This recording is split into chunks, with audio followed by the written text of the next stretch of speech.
Hi, everybody. Welcome to, I like to say, a special edition of Conversation with Calvin, We the Species.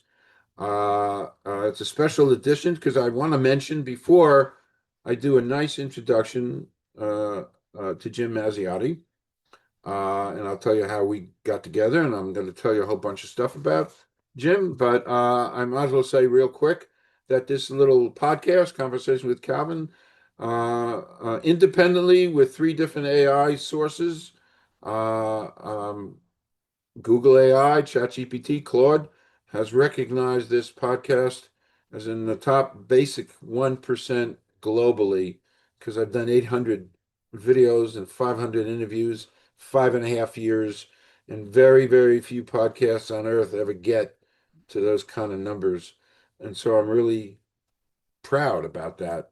Should be. We're truly proud to be global 1%. It's great. I never achieved that in school. I was on the other end, back end.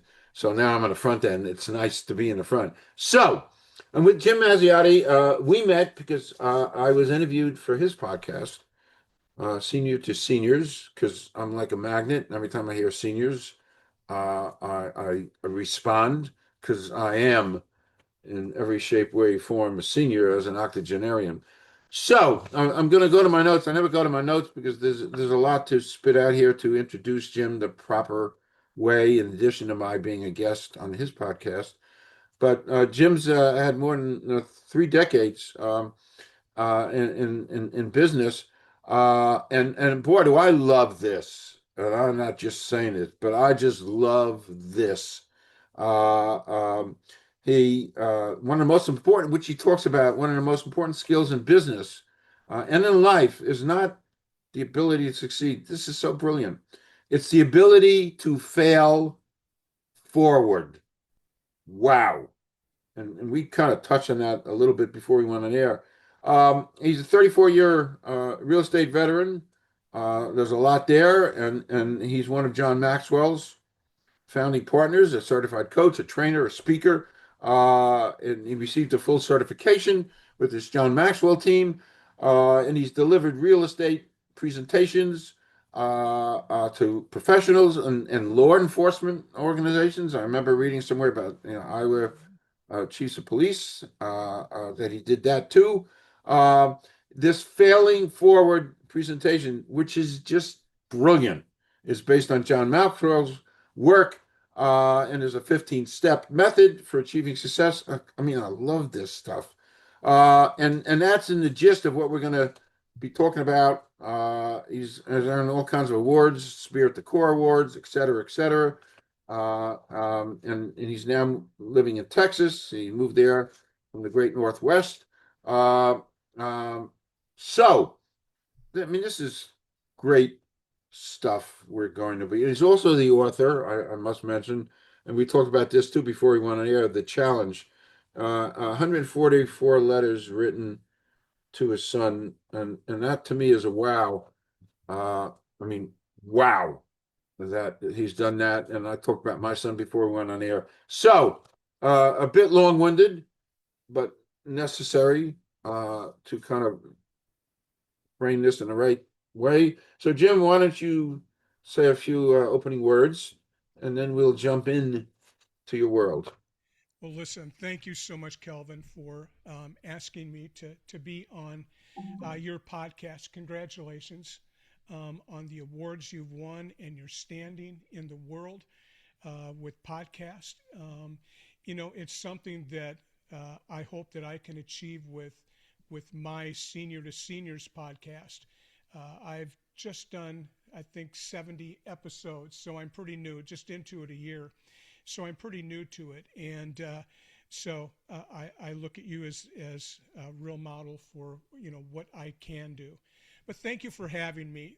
This topic is important to me, and as you mentioned, it's especially important to me because all of my life, all of our lives, I believe, in school, in college, in our jobs, in everything that we do, we're we're led to and taught to lessons on how to be successful. And I realized in my business that, especially in the real estate business, but not unlike, the business that you were in yourself, Kelvin, but few people are taught how to deal with failure. And you can't have success without failure. It's impossible. And we all take it so personally that it brings people down, especially in my profession of real estate, is where I really saw it. And so I tried to build my company around accepting failure. It all started for me in 2000, 26 years ago. It seems like it's impossible. Living in Iowa, trying to figure out the next steps in my life, failing every day, without seeing much prospect for future success. But reading John Maxwell's book, Failing Forward is the book, written and published in 2000. And it literally changed my life on how I looked at success and how I could achieve success. And throughout the next 26 years, I've tried to build everything that I do with talking to people, with coaching, and in business, to trying to teach people to allow failure as a stepping stone to success, not as a place that's going to bring them down to the very bottom. It is just a stepping stone. And so, in 2000, I started adapting the 15 principles that Maxwell talked about. In 2011, I had the opportunity, through my connection with the Exit real estate franchise brand, to meet John Maxwell and then to be part of his certification process as a founding member of the John Maxwell family in the certification. And so I went a step further to do this. What's kind of funny, I think it's different. When I went to John Maxwell's training and went to Florida and spent a couple weeks there and spent 6 months with John Maxwell, and it was a great certification. It was great training. What was being taught to me, what was being offered to me, was the ability to, if I could get certified, was to be able to present on 5 of John Maxwell's most popular books. And I received that certification. And there are several of his books which are wonderful to me, and I've taken a lot from them. But the one book that I cherished the most of what he did was not one of the certification books. Hmm. So in order to teach this class, I had to go outside, and I couldn't use the John Maxwell name in any of it. I could use the name, but I couldn't say that this was a certified book of his, because it's not. But it should be. It just should be. So in the certification process, Failing Forward is not one of the books, but I think it's one of the most important books for anybody to read. And it doesn't matter what you do in life. Okay. Okay. John Maxwell's Failing Forward lays out 15 specific steps. Can you walk us through like the first step and maybe what you feel is the most important step? And by the way, if you see me doing something like I'm writing, I am writing, I'm taking notes, just so you know. I'll take that as a compliment. That is a compliment. Yeah. Well, one of John Maxwell's, one of the things you'll see in all of his books is there are numbered steps to everything that he does. That's just how he writes and it's written. In Failing Forward, there are 15 steps. And I've got to say that some of these 15 steps actually duplicate themselves within the 15. He could have shortened it up and had, I think, 10 steps. But Some of them are duplicated, but I think there are 4 steps that I think are very important that we might have time to talk about. The first one is step 1, and that's realizing the difference between average people and achieving people. Um, because the difference isn't necessarily in their family background. It's not necessarily in the wealth that they've gained or the opportunity that they've had or the high moral status that they're in or maybe the hardships they went through. It's really how they dealt with failure and the response to failure. So, step 1 is average people. The only difference between average people and high achieving people is how we respond to failure. The 4th step that he has is taking action to reduce your fear. A lot of us stop. We fear something, we fail at something, and we stop. And failure is not the opposite of success. You know, it's the price we pay for success. And what I've learned from numerous coaches, uh, one of my most favorite mentors, I guess, says that momentum is created by taking action in not thinking about action. It's just about taking action. And so step 4 is take action. If you fear something, just take action. Do something. Move forward. Step 13 is to work on the weaknesses that weaken you. And I have many. I have many weaknesses. But what I've tried to do over my lifetime is work on those weaknesses to identify the most significant personal weaknesses I have and to try to overcome them by moving forward. Step 15, the 4th step that is the favorite, is to get up and to get going. Very much like step 4, take action. And maybe that's why it's one of my favorite. But it's just when you have failure, when you're facing failure, is get up, get over it, and move forward. Okay. By the way, I have to preface, I've gone through a chunk of my life. I've gone through a chunk of my life. Just maybe it's the character I am. I don't want to do some deep introspection now, but the chunk of my, coming out of pharmacy school and taking all that stuff that I took, I never saw the practical value of all these formulas and all this stuff I learned. I mean, it was just so intense.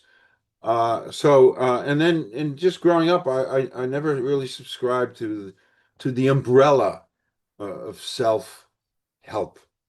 I, maybe I had a little bit of Daniel Boone in me. I was a rugged individualist. Sure. Probably not, because I would have never hopped on a Conestoga wagon and gone west.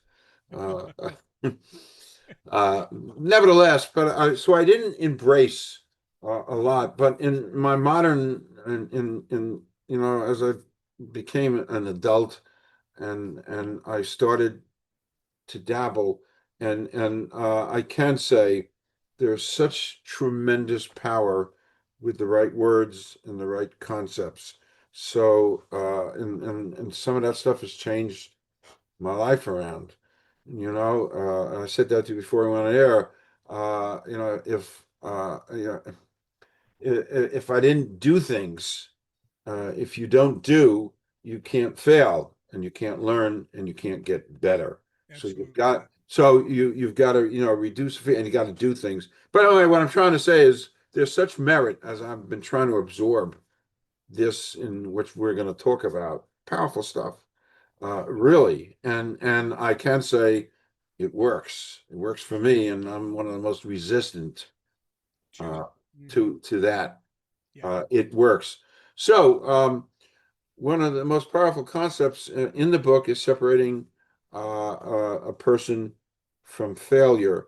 And let's say you have a room full of, because you're a real estate guy, you have a room full of real estate professionals who have just lost like a deal or a client. How do you present this to them? Well, it happens all the time. Facts are 87% of all real estate agents fail after their first 5 years.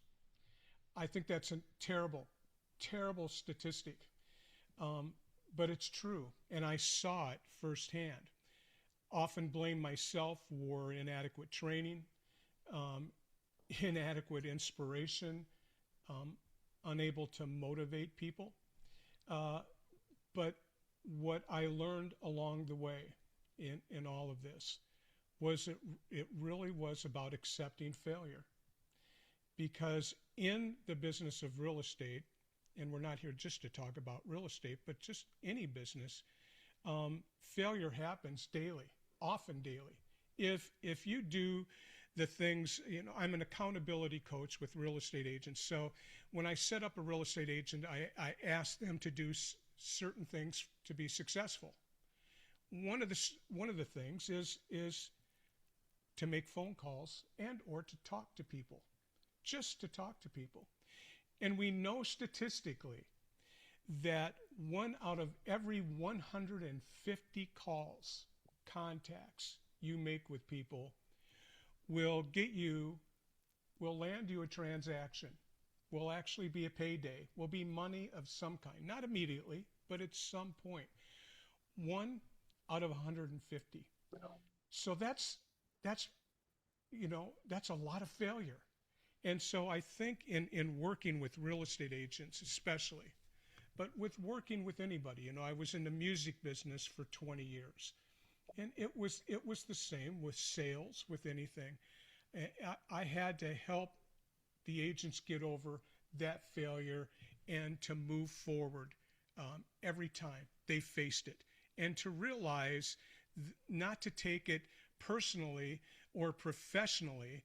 They had two choices. Am I gonna let this define me, or am I gonna learn from it? And so I chose to move forward, and I worked with my agents to help them move forward. And I've got to tell you, it maybe I was a little more successful than a lot of brokerage owners. I don't know. I think I was, but definitely people fell out. They retreated. They decided not to go west, so to speak. And so I think it really was in helping the agents and dealing with those things is to not taking it personally and to move forward. Powerful stuff. Uh, by the way, as I'm listening to you, of course, I'm taking notes. I wrote that 1 out of 150. Does that, watch this, I'm improving Yeah. these questions. Does that 1 out of 150 revert to 1 out of 150 people you're trying to get them to understand your message? Yes. Is 1 out of 150 going to understand about failure? Uh, that work too? That if I've never thought of it that way. Think of That's a it that way. Yeah. Well, it isn't too far from that. Okay. It Okay. probably isn't too far. I mean, when you look at 87% of all agents failing, think about it. They've been people have been trying to reach them, and it's 1 out of 150. Yeah, So it's close. yeah, it Yeah, probably it's is. close. So that you can almost apply that 1 out of 150. It's almost a life rule. 1 out of 100. By the way, 1 out of 150 get it. Yeah, yeah.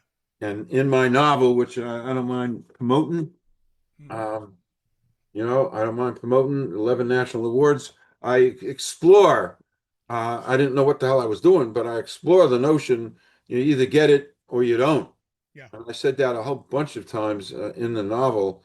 Either get it or you don't. And 1 out of 150, you either get it or you don't. So one is going to get it. yeah, And and by the way, we can turn that around, Jim, saying, "Hey, at least 1 out of 150 get it." And and that's that makes it all the worthwhile to get to that one. yeah, it makes it all worth it. And that's what that one person, that one person that you could connect with, it was the payoff. Yeah. That's the gold. There's an old saying which has some merit here, and I'm never quite sure where it came from, whether it came from actually the Quran or the Bible, but it goes like this: He or she who saves a life saves the world. Hmm. And it has some place here, 1 out of 150. So if you can save that 1 out of 150 and get them to see, then you've done noble work. Absolutely, not to be over dramatic, but that's what I tried to do. That's exactly what I tried to do. Yeah. Um, isn't necessarily within the failing forward context, but one of the things that I offered all agents was that if they would work with me, if they would allow me to work with them, and if they would follow my direction as to how they did their business, I would guarantee them whatever number they put down on a piece of paper that they wanted to earn. Yeah. I would guarantee it. And I would tell agents, listen, if you work with me, I will guarantee you $100,000 in income. And at that time, I think the average income of a realtor was probably $28,000, back when I still had a brokerage in 2020. Um, and, Kelvin, I would extend that offer, but I would tell them how difficult the journey would be, that I would guide them and I would work with them one on one. The only the only rule was they had to follow my direction as how to get to the $100,000. I guarantee it. As a matter of fact, I promised them $10,000 after the first year if I was able to do it. Okay? Not one person ever took me up on the offer, Calvin. Wow. Not one. Wow. And I think a lot of it has to do with failure. What if I fail? This is going to be hard. And I am not going to do it because I'm afraid I'm going to fail at doing it. I'm convinced of that. Wow. Powerful. Wow. By the way, I'm loving this stuff because, I'm loving this stuff because I know as an octogenarian, what you're talking about really works because Yeah. I've lived the chunk and I've seen it and in my own little ways, writing a couple books. I mean, 5 years sitting down to write a book, and and every day you're dealing with the word failure. Oh, God, yes. As an author, it is one of the most failure laden undertakings one human being can do. Well, you wrote a book, Sure. so You're looking at that blank page and nothing is coming to you. You know, there's nothing coming, and you continue looking at the blank page and just hoping something comes yeah, forward to write. it's a tough. But being an author, and especially if you know from the outset you're going to be self-published, and Yeah. that also has the word failure blended in to the whole undertaking, because you're going to wind up having to self-publish. Yeah. So in some way, that's you're writing knowing you're failing. It's an interesting. We got to talk about this another time because we're both authors, and to give motivational and give direction and guidance to authors. There are 2.7 million self-published new authors a year. There's a huge market there. There's a huge pool of people who need a kick. Well, Uh, and There is, and from what I've read, the average sale of a self-published book is less than 300 books. Correct. You know, Correct. so those dreams and aspirations can be shattered pretty quickly. Correct. So to have their inner strength built and their confidence built and their understanding and their grasp of the word failure Yeah, and things you can do about it. There's all kinds of opportunities to communicate, and I live that stuff every day. I've taken it to a new level. I know I'm going to succeed well, because I have some spiritual help. I know I'll get to the promised land, but um, one day I'm going to be asked to be on Jimmy Fallon show because I succeeded. My hmm book keeps winning awards. I'm going to get hmm recognized. I'm going to be on Jimmy Fallon. You may not like where I'm going, but I'm going to do it anyway. yeah, So here I am on Jimmy Fallon. He said, Calvin, welcome to the Jimmy Fallon show. And I said, gee, Jimmy, I'm so glad I'm here. I've been dreaming of this for years and years and years. And here I am. And I've worked so hard for this. It seems like I've spent 30 years to get on your show, and he says, Calvin, you're a self-published author and you have 2.3 million. There's 2.3 million self-published authors a year. So there's a whole bunch of them watching this. You really got to share with my audience and your fellow self-published authors some words of advice. And then I say, Jimmy, that's exactly what I've been thinking about for years, what to share to these 2.3 million self-published authors. And he said, oh, great, why don't you do it? I said, but actually, it's just one word, Jimmy. And he said, what do you mean? I said, it's just one word of advice to your 2.7 million people out there who are watching. And here's the word: don't. Don't do it. mm-hmm. It's a rough, it's a rough road. Anyway, moving on. Yeah, Moving on. I like this. I'm fascinated with this next. You presented this material to the Iowa. I mentioned this in my intro to the Iowa Police Chiefs Association. Uh, what does failing forward look like in law enforcement, an environment, by the way, where failure can have really serious consequences? oh, yeah. Well, when I was asked to to speak to the um, Iowa Police Chiefs Association a couple years ago, um, I said, "What do you want with me? What can I do?" And they go, "Well, the police chief that I talked to said we deal with failure every day, and we're we're always told what we need to do to succeed, but we're never told how to deal with failure to where we think it needs to be. They're taught how to deal with grief, especially responders, how to deal with grief and so forth. So I said, well, let me bring forward something because, that profession is it's got to be tough. And what I tried to do with them is go through the 15 steps, and I went through all 15. I actually had an entire day to work with them. And what I am hoping is by the time I got to the end of the 15 that they felt they felt differently about themselves. Well, You know, gosh, I think it's worse now than it's ever been. But if you watch any news, if you read any news, um, that profession gets nothing but you know just terrible conversation about what they're doing. That they're terrible people. That they're tainted. That they're racist. That they're killers. That they're murderers. I mean, all of that. How do you deal with that?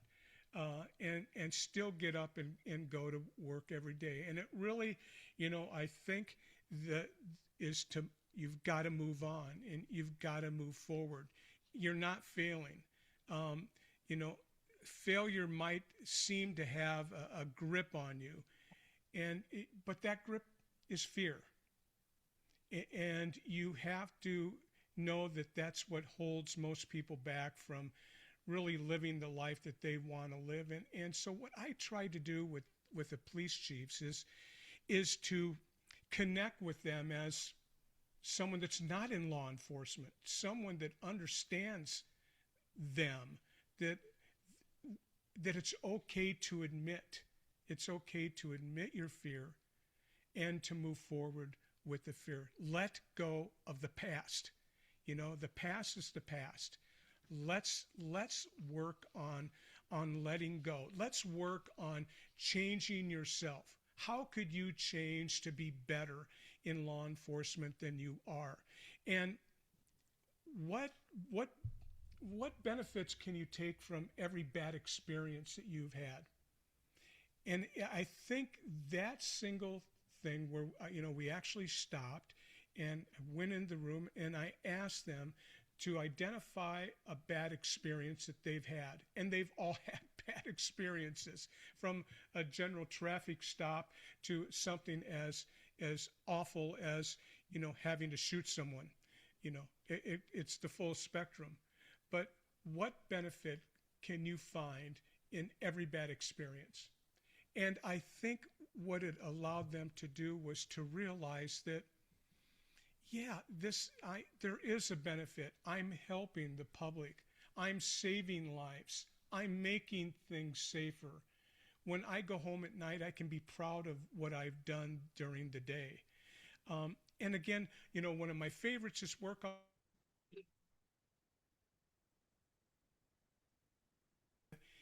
They have to do every day in their training, in police academies and so forth. So I think, I just implored with them is to take action to reduce your fear, let go of the past, change yourself, and move forward. Okay. Maxwell talks about the concept of failing forward Yeah. versus failing backward versus failing forward. What's the difference between that? Well, Failing backward, failing forward. yeah, I think failing backward is the failing that is the place where you wave the white flag and give up. That's failing backward, where you fail into a place and it gets inside of you. It actually eats at you, and there's no returning to anything. That's failing backward. There's no return. Failing forward is accepting everything that happens that is a failure. Everything. Accepting it and trying to look past it. And how can it improve? How can you improve upon it and fail forward? If I could have gotten more of my real estate agents to do that, there would have been so many more successes. And I think that works with anybody, Kelvin. In the sales business that you were in, with authors. If you're, don't fail backward, fail forward. Try to figure out okay, I only sold 230 copies of this book that I thought was a masterpiece. But what can you take from it that will actually allow you to fail forward? How can you, and what I've tried to do with my book is, how can I change lives with this simple book? How can I change lives with the 144 letters that I wrote to my son? How can I take that to help others fail forward with their lives? And so there's backward and there's forward. And I think a lot of it has to do with 10, I guess there are 10 things, maybe 20 things, but a couple of them is poor people skills. Just a lot of people fail because they have poor people skills. Well, do something about it. Do something. Acknowledge it. Do something about it. A lot of people fail because they just have a shitty attitude. They have a negative attitude. Well, do something about it.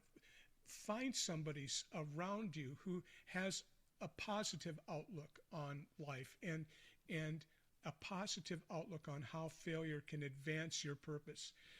Sometimes, whatever people are doing, it's just a bad fit.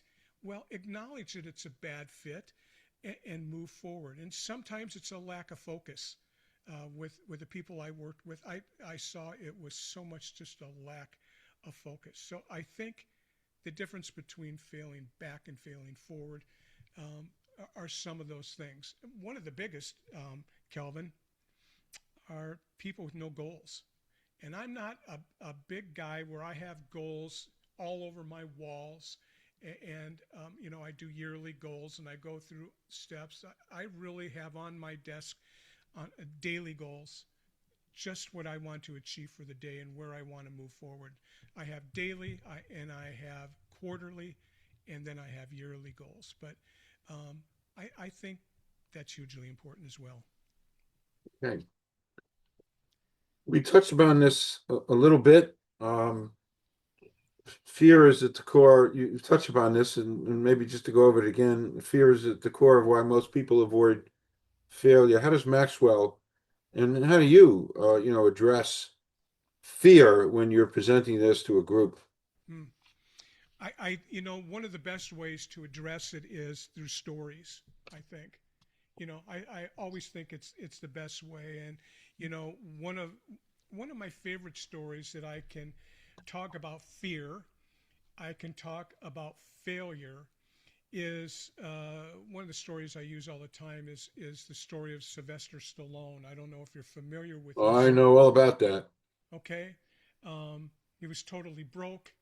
He had written his own story. No one wanted it, or they wanted it, but they didn't want him to be the star because he looked funny, he talked funny, and he wasn't worthy of a starring role. And he was offered, I think, $360,000 for the script, and he said, "I'm not going to take it. I'm walking away." And he was so broke that he even had to sell his dog. I don't know if you're familiar with that part of his I story. didn't know. Um, he had to sell his dog just to make ends meet and to try to get, you know, this screenplay, to get it done. And he sold his dog to a guy. I think, I don't have the numbers in front of me, but his dog's name was Budkiss. Yeah, from the movie. Budkiss is a real, in the movie, Yeah, in the movie. he sold the dog for like $40 in front of a corner neighborhood store where he lived. He told a guy, "I'm broke. You want a dog? I'll sell you my dog." The guy says, "I'll give you $40 for the dog." He sold the dog for $40. It's everything that he loved. Wow. It was everything. At that moment, he was the biggest failure ever. No one would let him star in his own movie. He had just sold his prized possession, his dog, something that he loved more than anything. And as it turns out, he did move forward and he did star in the movie. And he did get a payday. And when it was all said and done, his main mission was to find his dog and to get his dog Budkiss back. And he did. And some stories say that he paid as much as $15,000 to the new owner of the dog to get the dog back. He had to convince a guy who had fallen in love with the dog, and he convinced him by giving him $15,000 to get him back. And of course, we know now that that movie has grossed multi-millions of dollars. And so I think the reason I mention that story, and I use it in my presentation all the time, is because it's one where this guy had to overcome every fear that you can imagine. I'm not good enough. I'm not handsome enough. I have the fear that I don't talk right. I have, a speech impediment. I don't have any money. Talk about, colossal, the amount of things that went wrong for him. And so he faced every one of them, and he's the perfect example of what Wow. happened. You know, we could look. There's so many more. We could look at Oprah. You know, she came from a poor neighborhood with nothing, and you know, we all know what happened to Oprah. You know, she's a phenomenon. Um, there's so many people like that that overcame fear and became successful because they were able to face the fear. We can look at FDR. You know, FDR with polio, he faced his fear that he wouldn't be accepted and change the world. You know, we can look at we can look at I'm kind of a historian buff, but you know, Abraham Lincoln, talk about failure. You know, all the times that he was defeated in everything he was doing, and look what happened. He changed. He didn't just change our nation; he changed our world. So Yes, he did. Yeah, great examples. I'm a student of FDR myself. Um, I don't. It's funny. Not ever since him, not ever now or in the future can a president ever get elected if they're in a wheelchair. yeah, I just don't see it happening. Not ever. No, it's just Mm-mm. never happened. But that's what he did. I mean, the energy and the conviction.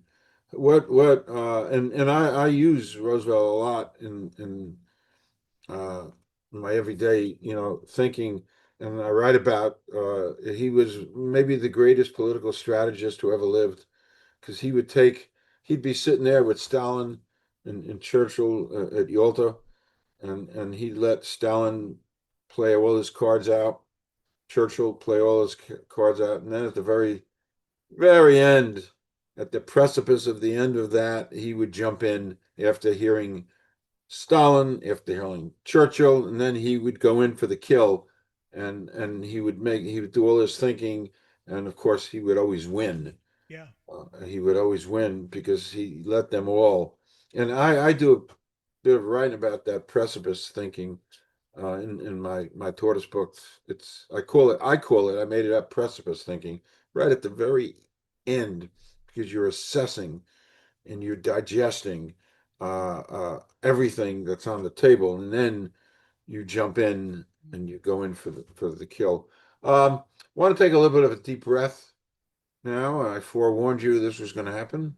yeah, I want to go off topic a little bit. A sure. couple of quick questions. Mhm. So off topic.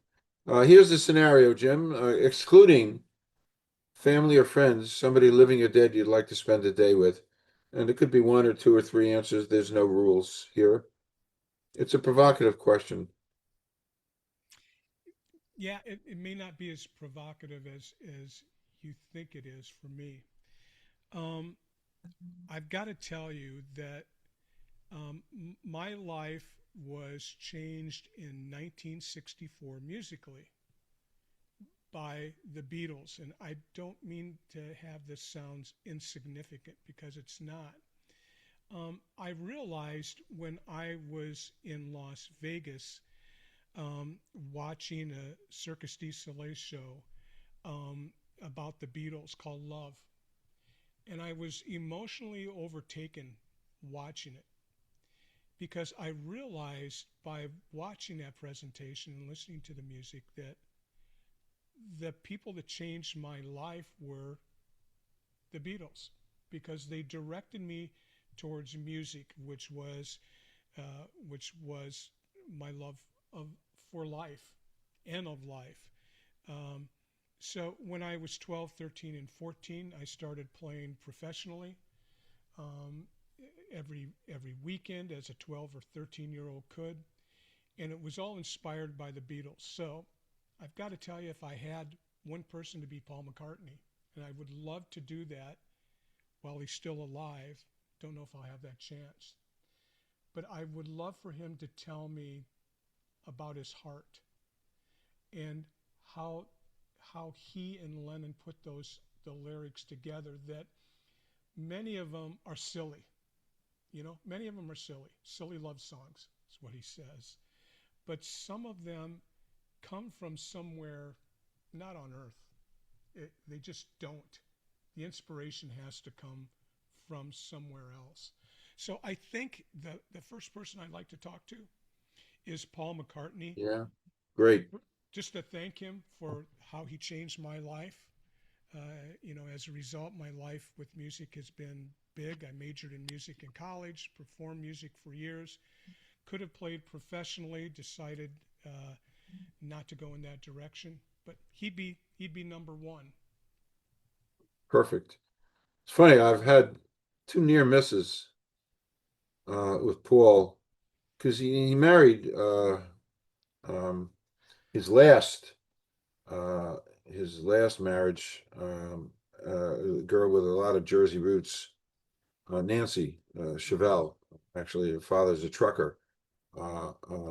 And they were at Rutgers, my alma mater. They popped in a couple of years ago. There was some kind of an event, and they just popped in, and I popped in a lot at Rutgers, and then near Asbury, in Asbury Park, Springsteen's Mm-hmm. home, Mm-hmm. so to speak, and that's where he got a start in music. Springsteen before E Street, he was in a band called Steel Mill. And I write about that too in my tortoise book because I spent a bunch of years covering music here as a journalist in Jersey, so I kind of know about that stuff. But anyway, there's a restaurant on the way to Asbury Park called Jimmy's. It's a phenomenal Italian restaurant, away from the ocean and in the heart of Asbury Park. And I drive by it all the time when I'm going to Asbury Park, and I can't tell you how many times I wanted to go to Jimmy's, but Paul McCartney, wait out, Paul Newman, Paul McCartney and Nancy just popped in there one night for dinner. Boom. Yeah. It's not that I bop in there all the time, but it might have been close. Next quick question: do you have any favorite movies? Oh gosh. The Natural. The Natural. I think is probably my favorite movie, and it might. A lot of it has to do with the soundtrack. It's a wonderful soundtrack, and I try to imagine movies without the music, without the soundtrack. Try it. It's impossible. Impossible. Yeah. Impossible. By the way, did they film that in Iowa? The Natural wasn't the other movie, which Oh, I know. Yeah. oh, Um, oh my gosh, that's okay. Well, my senior moment has caught me. Um, Gosh, and they filmed that movie just a few miles from my home oh, in wow. Iowa. They filmed it in Dyersville, just outside of Dyersville, Field of Dreams. Field of Dreams. And they filmed it. And so at that time, I was doing a sales job for our music business, and I drove past the small town that they were in, doing a lot of that filming. And of course, I never stopped, was never let in, but that's a magical place, Field of Dreams. That's a place, Kelvin, at least for me, that you can go to and something overtakes you. I can't explain it, but something overtakes you. There's a few places like that. Um, the campus of Notre Dame is one of those places for me. Something I can't explain it just overtook me when I visited that campus, even before I walked into the cathedral. So there's a few special Yeah. places that have overtaken me, but the Field of Dreams is what I Yeah. think you're Yep. thinking of. Yeah, Yep. yeah. Yeah. That's what I was thinking of too. I couldn't spit it out. Kevin Costner. Yeah, Yeah. I knew it was filmed, and also the Bridges of Madison County was filmed in Uh-huh. Iowa too. Uh-huh. And I think I might have mentioned it to you the first time we met. I always had this. I did mention it. I've always had, from whence it came, I know not, but I've always had this fascination with Iowa because of its just pure Americana, Hmm. and the cornfields, the wheat fields in the middle of nowhere. In high school as a senior, I had entertained thoughts of going to Drake. I mentioned that to you. Yeah. Yeah. They had a decent basketball team. I was a basketball player. They also had a pharmacy school, and I thought that would take me far away from the strings of my mom and dad. and the controlling and give me the freedom that I needed. And I was close, almost Yeah. at the precipice of applying. What year would that have been that you would have gone to Drake to play? 1963. Duh. And so what they went to the Final Four and was it 68? I believe. Was it Wow. 60? Yeah, I don't 1968. remember. They Wow. went they went to the Final Four. Willie McCarter and Dolph Polium, and oh, what an amazing team. It's a great school. Yeah. And it's I don't know if it is now. I took classes at Drake, and so it's a beautiful place. And I lived in Iowa my first, I think, 46 years before living in Oregon for my next 20. Um, and you're right, it's a special place. It's simple, it's easy, and the people are real. They just are. The people are real. I miss the people more than anything. I don't miss the economy. I mean, I left Iowa because of the economy. I had to, that I left Iowa in 2002. Um, I read the book Failing Forward in 2000, and I think that book helped me face the fear of staying where I was going to be and be what I was going to be for the rest of my life. Nothing wrong with that. There's nothing wrong. I loved my hometown, small hometown in Northeast Iowa, but it was really hard to make a living selling real estate, when the average price at that time was $40,000 for a home. You got to sell a lot of homes when you're working on Wow. commissions, right? And so I had to face my own fears. I had to say goodbye to yesterday. I had to move. And so I think the book, Failing Forward, helped me with that. John Maxwell helped me with that. Yeah. And by the way, that must have helped you a lot because the amount of energy you need to extricate yourself from your home and the realities faced that you fit. I mean, that's powerful stuff. And the word failure is all thrown in there. What a great example for an audience to, I mean, you 46 years in Iowa and then to pick up and leave. Well, Powerful stuff. yeah, and our family was really was well known in the community for for charitable contributions and our leadership and what we tried to do to help the community. And so when I made the announcement that I was leaving, it took everyone by surprise because I was the one guy that would never leave. There's no way I would ever leave, but I just had to. I just had to. Uh, and I felt like maybe it was a little bit of being a failure in leaving, admitting that I have to go somewhere else. But at the same time, I didn't let that thought get inside me. No way. Move Powerful, forward. Yeah. powerful. Different, but I didn't get into Rutgers out of high school. I was a C student. Rutgers had high standards, and I did get into the University of Toledo, out there in the Midwest, Toledo, Ohio, and I went there for 2 years, and I blossomed as a human. And my academics, I was on the dean's list. I was involved with, I mean, all beyond my comprehension, what I was achieving and I was doing, and I loved every second there. I Yeah. had a girlfriend. I mean, everything was perfect. I was vice president of my fraternity. I mean, I was on campus. I mean, it was just a magical time I was having. And I was on poised to get a scholarship. I was poised to work for the school. Everything was perfect. Mm-hmm. And I came home from Toledo in the summer of '65, and I was so excited. I had an apartment going back to Toledo, had an apartment, my girlfriend. I mean, everything was perfect.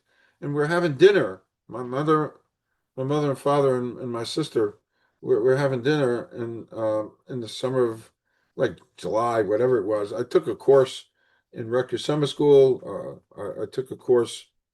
Uh, I took a history course because I love history, and I did really well in it, and it kind of surprised me that I got an A. It was history slash poli sci, and the kids from Harvard and Yale and UPenn and Duke. So anyway, we're just having dinner one night, and out of the clear blue, and I'll never understand this, and I wrote about it. Out of clear blue, I just said. hey, mom and dad, I'm going to transfer to Rutgers in September. And they spit out their coffee. They spit out the, what do you mean? You're leaving Toledo? I said, yeah, but why? I said, I don't know. Yeah, I don't know. yeah, I don't know. And talk about going into a world where the kids have been together for 2 years. I'm a stranger. I was so used to where I was. And to this day, I attribute that to this great spirituality. But I certainly, boy, can I identify with your move. Wow, powerful stuff. yeah, Um, so a couple more questions. We have a lot more to talk about, but I don't want to go over, which means I'd love you to come back and we can finish some of this stuff. But a couple more things. yeah. I like Please. this because we could talk a lot because I'm just so fascinated with your journey and failing forward. It's so it is just so powerful and relevant even today with the way the world is changing, as I say, every 15 minutes Yeah, with AI. We all need help, and you're not going to get this from AI. You're going to get it from failing forward. yeah, You've been in real estate for 34 years. Can you share a personal failure, something real that you had to fail forward from? yeah. Um, in 2008, when we faced the biggest financial, Right, yeah, catastrophe in real estate, I actually had, I was 2 years into opening a franchise office in Bend, Oregon, and all the wheels had come off. I saw the indicators in 2006. I saw that things weren't right, but I but what I did fail to do was admit that those problems were front and center and I needed to deal with them. Well, they caught up with the entire industry. And in 2008, we know what happened, 2008 through 2012. And I lost agents that I had in my company because they couldn't make a living. No one was selling anything, including me. And I was right there. I was right there to closing up shop and figuring out what the heck I was going to do next. And I had no idea what I would do next. So failure was definitely there. But I had seen in the corner of my eye an opportunity that I had heard about. And it was working with a guy by the name of Frank Patrick who would help agents who would be open to it to work with properties that are in foreclosure, to work with banks, to work with institutions that are handling those homes. So from failure, almost closing up shop, I scheduled an appointment to meet with Frank Patrick. And I invited all the agents in my company to come because Frank Patrick had an answer. I had 12 agents, I think, in my office at that time. When I left my office in 2021, I had near 30. But I had 12 at that time. Only 3 showed up for the meeting. 3. And so we met with Frank Patrick, and he said, here is the way, here is the path, here's what you need to do. You can be successful doing this if you take the chance. He laid it all out, gave us direction, and then said to get the entire formula, it's going to cost $500. I charged $500 for this plan, for this blueprint. Ended the meeting, and there's 4 of us in a room, and none of us had any money. It was $500. None of us had any money. And I said to the other 3, I said, listen, we're going to fail. This is going to end. I don't know what you guys are going to do. I care about you and your families. I don't know what I'm going to do, and I know you care about my family as well. Here's what I would like to do. Let's believe in this. Let's move forward with this. I'll put in $100, $125. If each of you put in $125, we'll have $500. We'll believe that this is going to work. And here's what I promise. Although in my office, my goal was to train and provide everything that I knew to agents in the office. But I said to these three, they didn't show up. They didn't come. You did. So what I would like to do is, if you're willing to invest in this, let's go all in, and we're going to do it as a team of 4 people. And Kelvin, we were among the first in Bend, Oregon to take on foreclosure properties. And it changed everything. It changed the trajectory of our business. It changed the trajectory of my life. And we came out of that being one of the most successful real estate companies in Bend, Oregon. Wow. By the way, brilliant, brilliant what you did. Absolutely brilliant to get, each one to contribute and you share it among absolutely brilliant thinking. I love that. It was, brilliant or not, it was all I could think of, Kelvin. What can I do? I can't. I don't have $500. I got to pay rent. I got to pay dues. I've got to pay all of this. Let's do it together. Oh, Let's do it as a team.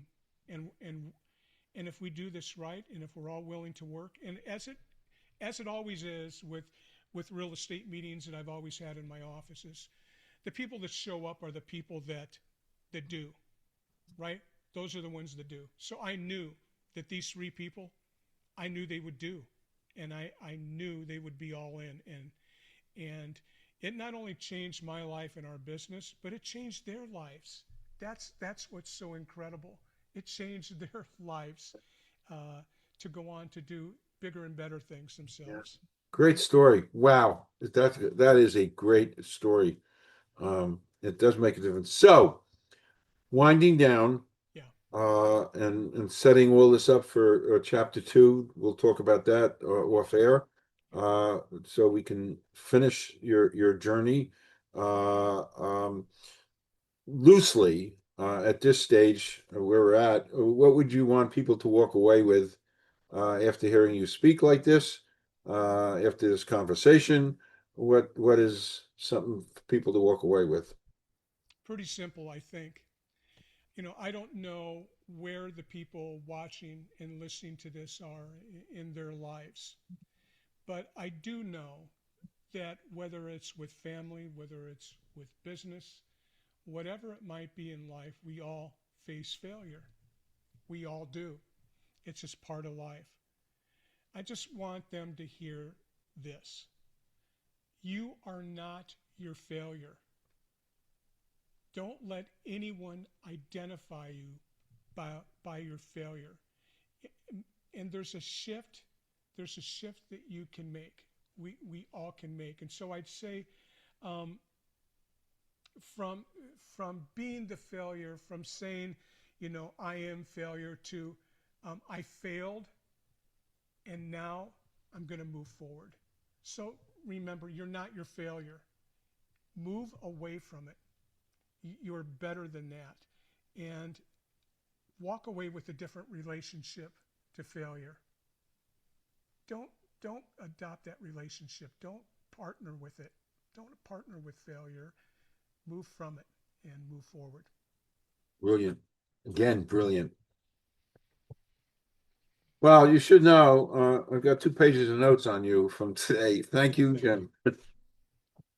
I Um, loved it. I love being with you. this was great. This was great. On air, I'm inviting you to come back. We'll talk about it off air. Uh, Such practical, powerful stuff that affects change. Because, I've been around, I wrote a book, I work for a billionaire, and there's actually some things, of course I'm promote, there's actually some things in the billionaire Sure, there is. that talk about, there's one chapter that talks about failure. Mm-hmm. not in your context, but No, failure is failure, and I deal with it, and it's a fascinating chapter. It's one of my favorite. Anyway, uh, thank you for this. I'm thrilled I met you because there's a lot of commonality here, and hopefully we come back and we'll do chapter 2 on this. let's do it. Perfect, perfect. So don't leave. I'm just going to stop recording and we'll do a little bit of a wrap. But Okay. thank you so much, Jim. And again, just to remind everybody, the challenge, uh, uh, which I'm holding up, again, just amazing. 144 letters changed my son. Uh, just great stuff. And Yeah. of course, I identify because, my son, me, boom, boom. So anyway, thank you, thank you, thank you, Jim. Thank you, Calvin. Thank you to your audience. I appreciate you listening.